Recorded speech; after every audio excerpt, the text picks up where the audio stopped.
The Michigan Renaissance Festival is about to begin. Tell us which OC TV show you're watching and we'll send you a limited number of tickets while supplies last. Just send a self-addressed stamped envelope to 1775 North Lapeer Road and we'll get them back to you. See you there. Huzzah!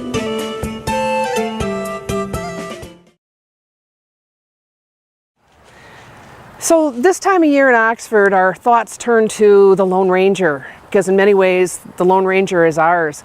And I was wondering if, being out here at the Beemer property, I was wondering if I could pull in any of that lodge magic and bring the Lone Ranger in to visit with us.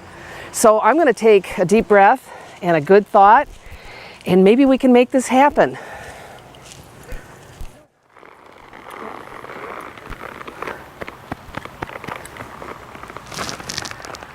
Silver, we've been on the trail for quite a few days. I don't know which direction we're going in, but I thank goodness you can lead us the way. We'll see if we can go back and keep on this trail, see where it leads. Wait, Silver, look, I think we're back in time. Silver, that looks like Grace Beemer's place. Silver, this is fantastic. We've done it, boy. We made it. We came all the way. Let's take a look at this, Silver. The Lone Ranger and Silver are here. What's happening? Well, I called you up. Come over here and talk to me a little bit. We'll get back out of the shadow there. Okay. I'm Connie. Well, hi, Connie. It's nice to see you. Nice to meet you. And this is Silver? This is the big boy Silver. Yes, it is. Oh, he's wonderful. Well, thank you. I'm surprised to be here. I didn't know we were on that trail to bring us to Grace Beemer. Well, I kind of had something to do with that, but let's look this way. I'm sorry, I've got tears because this was very exciting.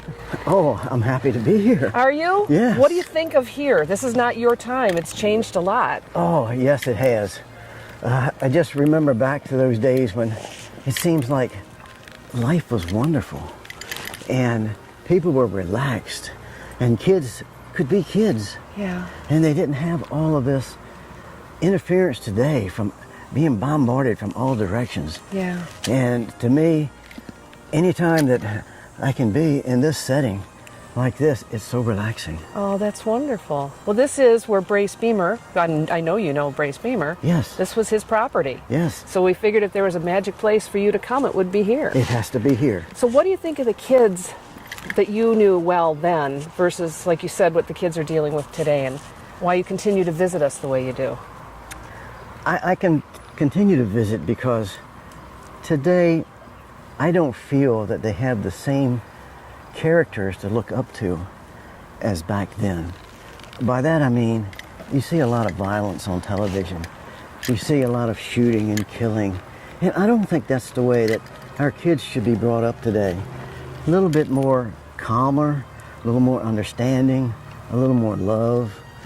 And I'll tell you what, when you see the kids that grow up around horses, they always seem to have a kinder heart. Yeah. So yes, I like those days of yesteryear. So that's why you continue to come and visit us. Why I continue to come, yes. Oh, that's wonderful. We're glad to have you. Well, thank you very much. Things around here have changed a lot. Yes, I guess they have. But then there are pieces of our history still here. That's right. And look at this. Yes, still Do you here. recognize the tack shop? Huh? You recognize that? You beautiful boy, you. So I don't know if you know, and I don't know if the magic will hold, but if you hang around, there's a huge parade and festival coming up in your honor. I plan to be here. Do you? Good. Yes. Well, I just pulled you in a little early then. I hope that wasn't too much of a surprise. Well, yes, but when you're on a trail, you never know where it's going to take you. That's true. Yeah. So what do you tell the kids? How do you explain hello, sweetheart. How do you explain the Lone Ranger to kids of today that don't, as you said, have those heroes? It all goes back to their parents. They have to have parents that wants to let them know about those days in yesteryear. You had several great cowboys, Hopalong Cassidy, Gene Autry, Roy Rogers, Tom Mix, and of course, who else? The Lone Ranger. Lone Ranger. Yes. And they never really shot to kill.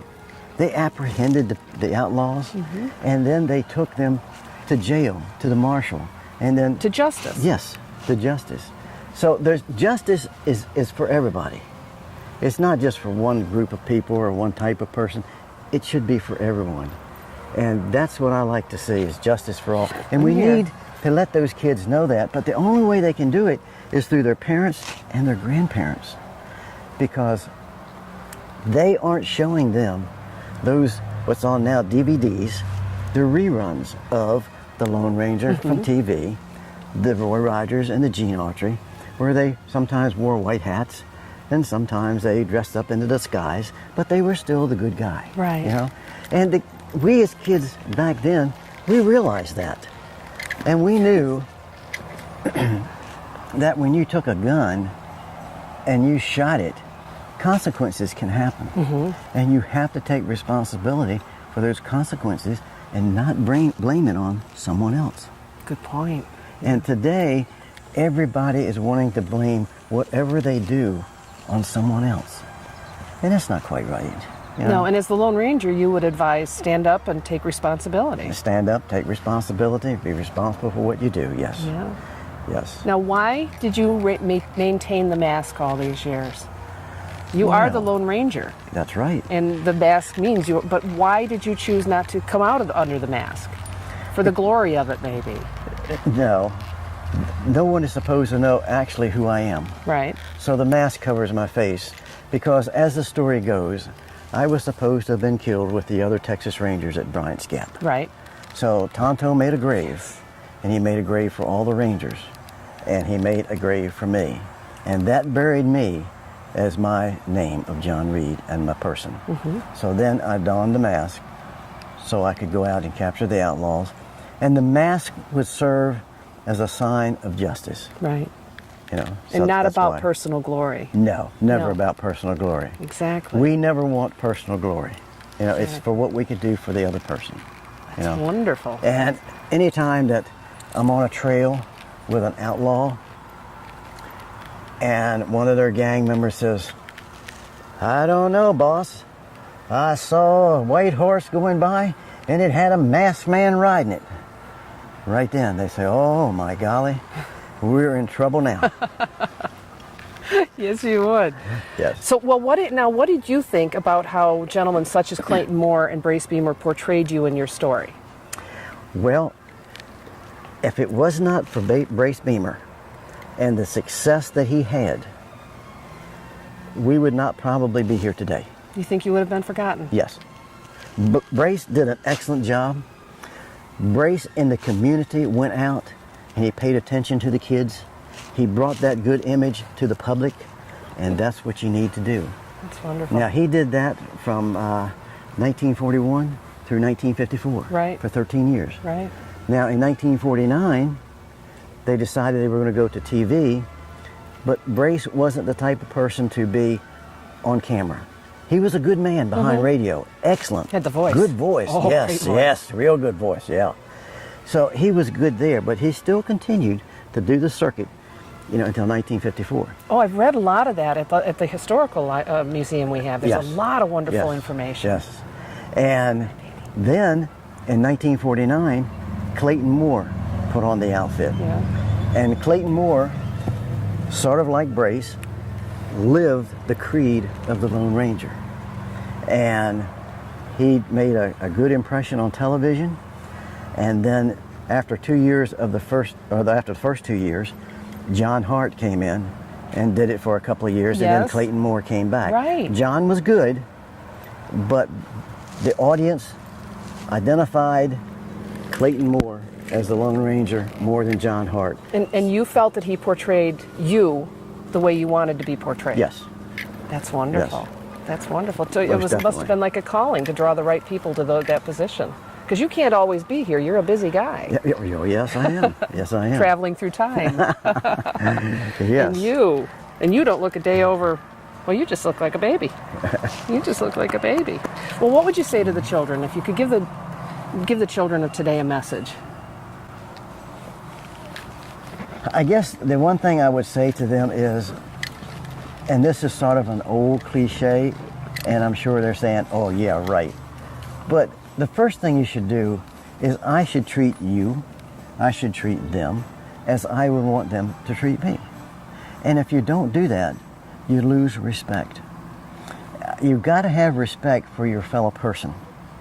And you've got to treat them right, and the rewards will come back to you tenfold. Yeah. You know?